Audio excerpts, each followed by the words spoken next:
Well, new at 11, a Peach County man says law enforcement is telling him he has to move even though he has permission to live on his friend's property. Our Gloria Ruth Finney is live in the studio after speaking with him and county officials to try and figure out what rules, if any.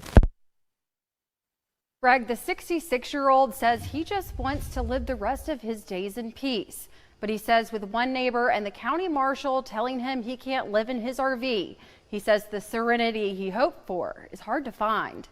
Mr. McCullum, Jim Russell, Peach County, I just called to tell you that by the end of this week, if you don't come up here to get a permit, you'll have to just unhook everything and move out that trailer. Just give me a heads up, it's coming. I have to turn the citation over to the court system, okay? This is George McCullum.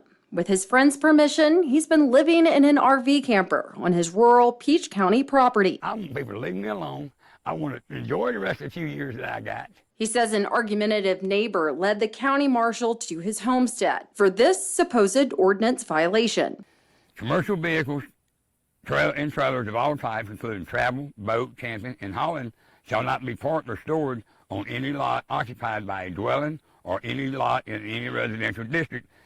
But I mean, I was kind of confused right here where it says that, you know, because this is agricultural land out here. This ain't residential. Wanting clarification, I went to the commissioner's office. I was told to contact Chairman Martin Mosley. He answered my call and told me he was on the phone with the marshal. Mosley said that he would not be making any statements on McCullum's situation just yet. And the marshal told me he wasn't allowed to give a statement. But I have been singled out of everybody in this county that's living in a camper like me. I ain't the only one. Them people up there ain't the only one. I guarantee you. Sure enough, right up the road, I saw the camper McCullum said was also being used as a residence. You can live in an RV. Everybody, a lot of folks have done it. That's built their own house or had it, you know, maybe done something different.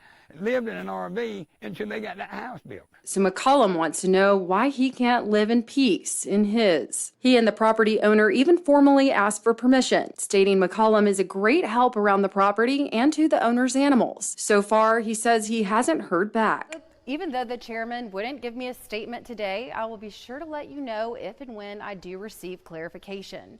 Reporting live in the studio, Gloria Ruth Finney, WGXA News.